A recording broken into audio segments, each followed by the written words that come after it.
Non, on n'a pas signé parce que Mali kalangu filana tiɲɛna politique mɔgɔ bɛ ka taa maitre ka wariw dun. U ka k'an déplacer o de ka ɲi pour moi o de ka ɲi.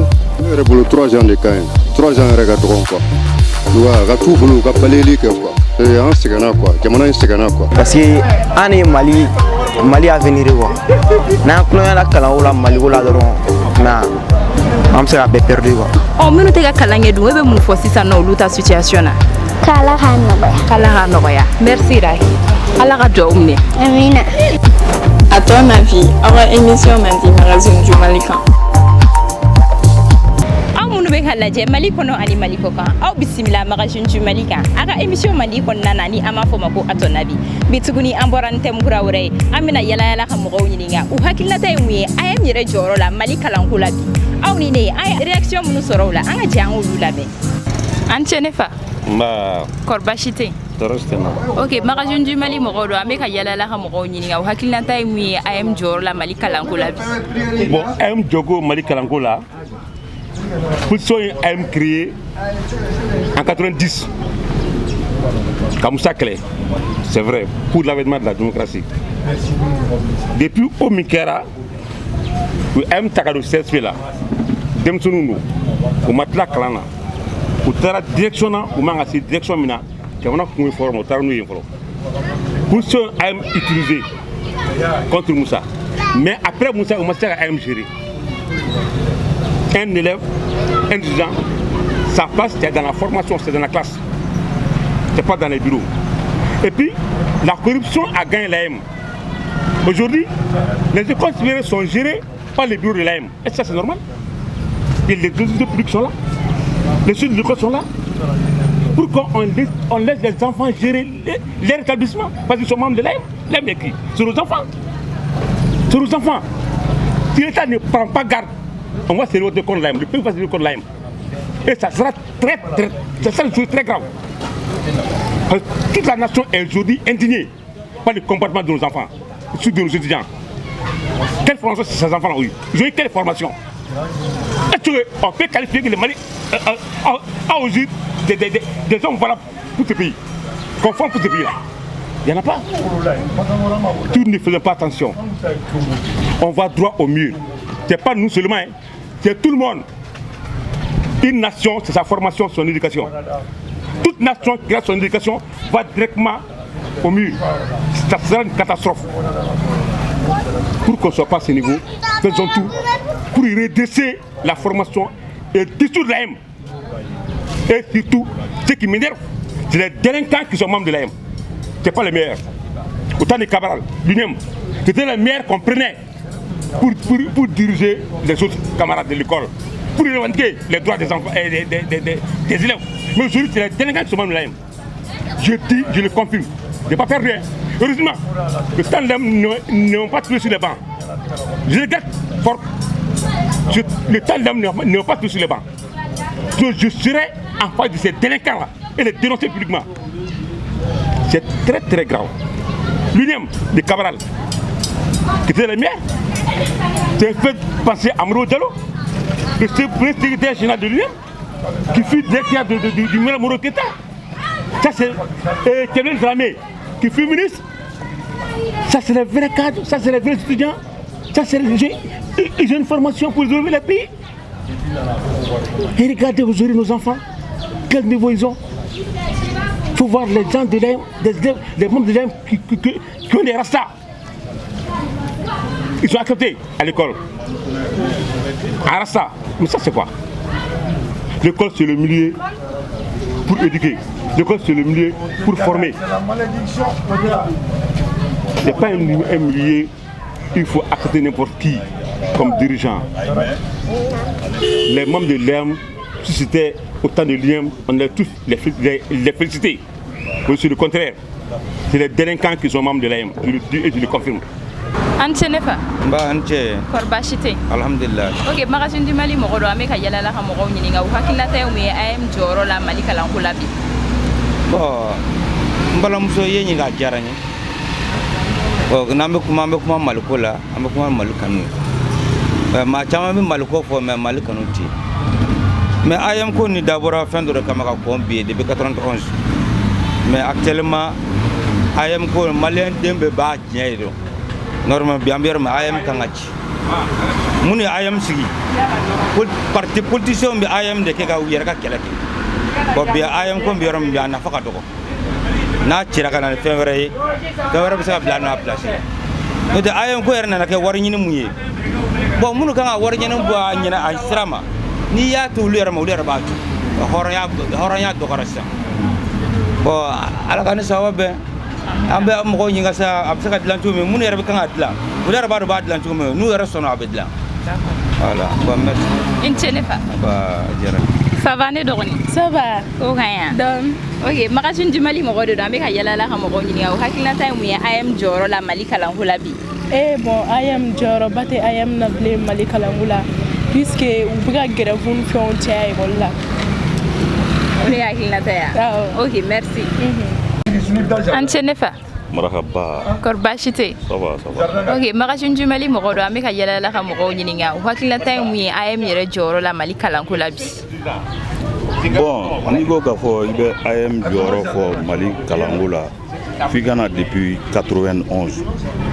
91 AM ka jɔyɔrɔ bonyana kosɛbɛ président kɔrɔ tagaliko la n'o ye Musa Tarawele.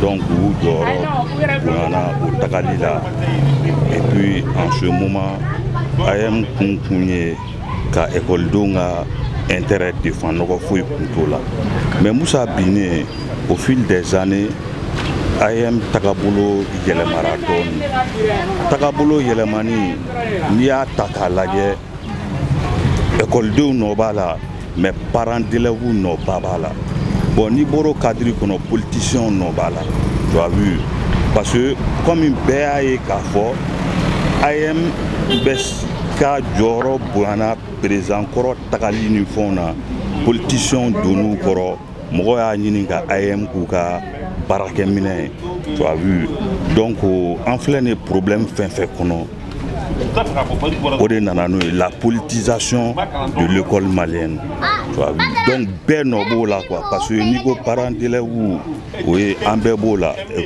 politiciens de parents d'élèves ye donc an bɛɛ lajɛlen b'o kɔnɔ quoi donc i tɛ se ka AM accuser ka sɔrɔ i ma parents d'élèves jɔyɔrɔ f'u ɲɛna a ko la donc maintenant n'an ko k'a fɔ an bɛ solution ɲini Mali école ko la fo bɛɛ de ka sigi bɛɛ de da ka don a la tu as vu bɛɛ da bɛ don a la parents d'élèves les enseignants ani écoledenw yɛrɛ bon pour que ka se ka kɛ fo bɛɛ k'i jɔyɔrɔ dɔn réellement fo enseignants dɔ ka fɔ enseignants fana ye tu as vu enseignants k'a dɔn k'a fɔ u ye enseignants ye mais en même temps parents d'élèves de don donc n'i yɛrɛ bila parents d'élèves ya minɛn kɔnɔ waleya bɛ waleya la i tɛ se k'o kɛ tu as vu parce que n'i y'a lajɛ ɲinan bɛɛ kalama kɛ à cause des enseignants bon enseignants ne b'u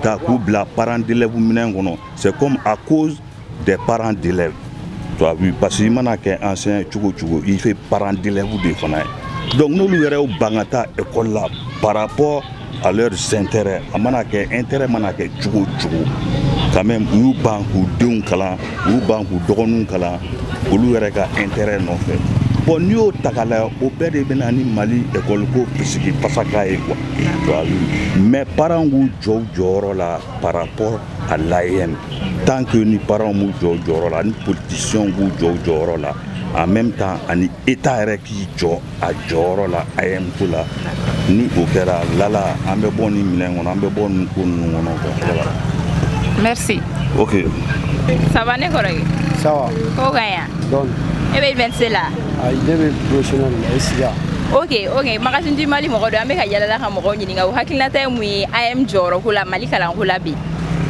bon AM jɔyɔrɔ ko la n'o kuma don ne yɛrɛ hakilinata ye mun ye AM ko la n'a fɔra ko AM ko bɛ a sigilen don an ka kalanko de la mais k'an yɛrɛ tɛ ka bɛn ko la ɲɔgɔn faga ni ɲɔgɔn bana n'an ko de ko ka kalan kɛ mun kɔni ka di an bɛ se ka AM ko in dabila o ka fisa ni ɲɔgɔn faga ni ɲɔgɔn jogin parce que a tɛ nafa foyi s'an ma o yɛrɛ kɔrɔ de ko ka ekɔli tiɲɛ dɔw bɛ olu ta ye kalan de olu sanfɛ mɛ an mɔgɔw bɛ kuma bɛɛ olu bɛ kɛlɛ ni bisita ni marifa ciw la a sababu bɛ kɛ dɔw b'u ban ka taa ekɔli la u ka ekɔli bɛ tiɲɛ an ye mɔgɔw kama mɔgɔw bolo k'u bɛ k'an dɛmɛ mun kama k'an soutenir an ka kalan kɛ a tɛ ka ko ye u yɛrɛ bɛ ka taa ekɔliso kɛ i n'a fɔ bandiya kɛyɔrɔ wari ɲini yɔrɔ ne kɔni bolo an ye ko ye ne yɛrɛ t'a la yɛrɛ ne kɔni ne t'a la an ye ko in man ne sɛgɛn n'a ka dabila o de n'a hakilina ta ok merci an ce ne ba an tile ne ba kɔrɔtɔrɔ se baasi foyi tɛ yen ok magazine du Mali mɔgɔ de don an bɛ ka yala ka mɔgɔw ɲininka u hakilinata ye mun ye AM jɔyɔrɔ la Mali kalanko la bi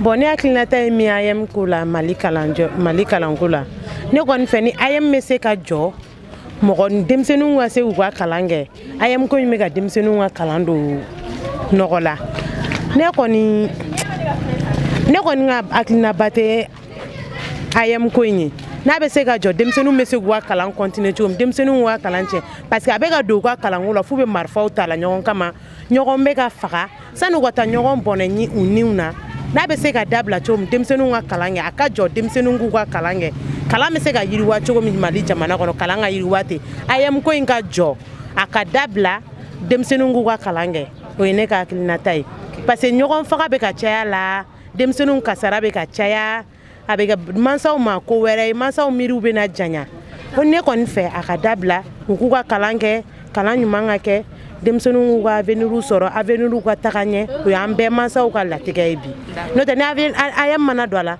denmisɛnninw tɛna kalan an ka kalanw bɛna tiɲɛ u bɛ to banditisme na kɛrɛfɛlanw la a kow bɛ caya ne kɔni fɛ a ka nɔgɔya Ala ka faamuya ko ɲuman di ani denmisɛnninw bɛɛ lajɛlen ma ka Mali kalanko yiriwa amina ne ka faamuyata ye an ce ne fa an tɛ ne ba kɔri baasi tɛ yen baasi foyi tɛ yen ok magazine du Mali mɔgɔw don an bɛ ka yala ka mɔgɔw ɲininka u hakilinata ye mun ye AM jɔyɔrɔ la Mali kalanko la bi bon AM yɛrɛ jamana kɔnɔ AM bɛ sigi kun min kama a bɛ sigi ka ekɔlidenw ka droit de défend donc pour que ka éducation sabati ka la tilen sira ɲuman kan denmisɛnninw ka kalan pour que jamana ka développement ka taa ɲɛ mais anw fɛ yan bi an AM ko kɛlen don intérêt personnel de ye donc a kɛlen don wariko ani u bɛ ɲɔgɔn joginjogin ni fɛnw na nɔfɛ mais a bɛ bɔ faamaw yɛrɛ ka yɔrɔ la parce que faamaw yɛrɛ kɛra Maliko yɛrɛ kɛra intérêt personnel ye donc maintenant u bɛ k'olu de fana sen nɔ ta k'a suit ka taa AM ko tiɲɛnen don k'a ban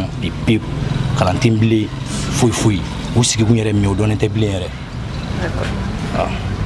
ok n ce ne fa merci an ce ne fa kɔri baasi tɛ yen ok magazine du Mali mɔgɔw de don an bɛ ka yala ka mɔgɔw ɲininka u hakilinata ye mun ye AM jɔyɔrɔ la Mali kalanko la bi bon AM à un certain moment u ye ko caman kɛ mais situation bɛ ka tournure mun ta il faut que ka a ko lajɛ diɲɛma jɔyɔrɔ na dissoudre l'AM ce serait un peu trop compliqué parce que école supérieure nous AM bɛ rôle nous jouer internat nous gestion ni parking nous gestion qui est-ce qui est crédible pour que ko gérer parce que na warko de do normalement il manque to école yɛrɛ la ka do phase productive la mais n'a bɔra AM bolo sisan quelle est la structure crédible mun bɛna o gérer ni ekɔlidenw ni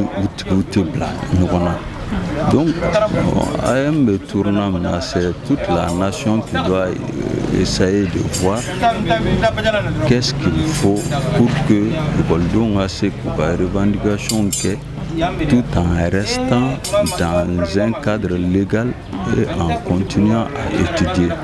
Bon, faut réflexion bas, mon client c'est qu'on va dégager quoi.